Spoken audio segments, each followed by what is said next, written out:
Hi, this is Lisa Webb coming at you from Nashville, Tennessee, here to talk to you about starting to play bar chords. One of the best ways I have found to introduce bar chords is to do it just a couple strings at a time.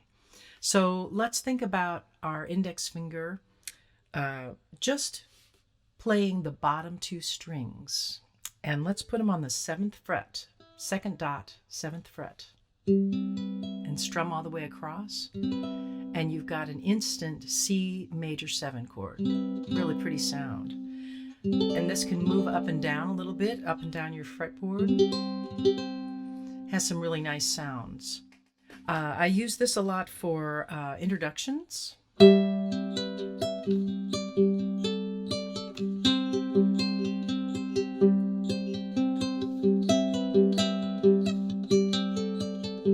Mother, Mother Ocean, I have heard you call. I've wanted to sail upon your waters since I was 3 feet tall. You've seen it all. So that works really well. And let's add a string now. You're probably familiar with the bottom 3 strings on the 2nd fret.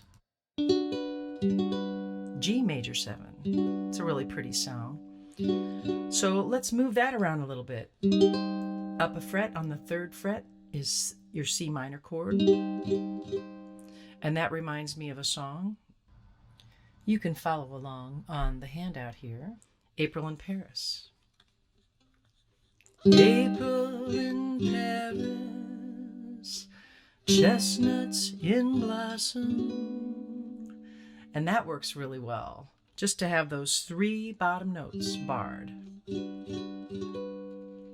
Okay, so I think we're ready now to strum all the way across 4 strings. We can put a finger down all the way across the fretboard. So, of course, that's going to be a movable chord. And it works out, if you see your handout, it's either a 6 chord or a minor 7th chord. It actually has 2 names depending on the spelling. So let's have some fun with These Boots Are Made for Walking. Can you find your 10th fret? It's the 1, 2, 3, the 3rd dot down, and bar all the way across. If you're having trouble barring and holding it down, you can kind of clamp your 3rd finger across it to see if you don't get any string buzzes. All right, and we're going to go all the way down from the 10th fret to the 2nd fret, and we're going to strum each one twice. Are you ready? Here we go. 1 and 2.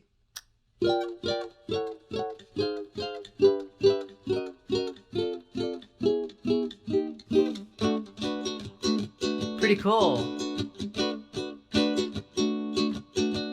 You keep saying you've got something for me,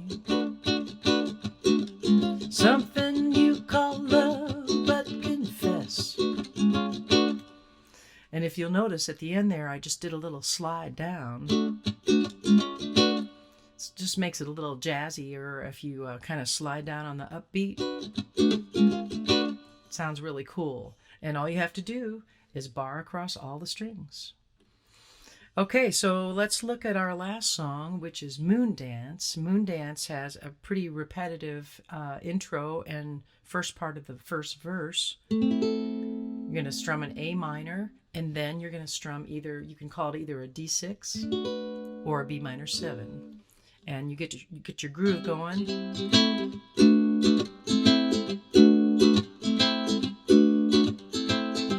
Well, it's a marvelous night for a moon dance, with the stars up above in your eyes. So that's a really, really great song to learn how to quickly go in and out of a bar chord. That's really good practice. And also, if you look at this handout, this is a great song also to get your first 7th chord bars finished. So you might be familiar with D7 on the 2nd fret. You tuck your 4th finger there behind, and then you've got an E flat 7, an E7, and then an F7 on the 5th fret. So back to Moondance, if we finish out the verse. And all the night's magic seems to whisper and hush, and all the song of moonlight seems to shine. Here's your F7 chord in your blush. And then you're back to your A minor and your bar chord. So I hope that helps demystify bar chords and how you can kind of get into them.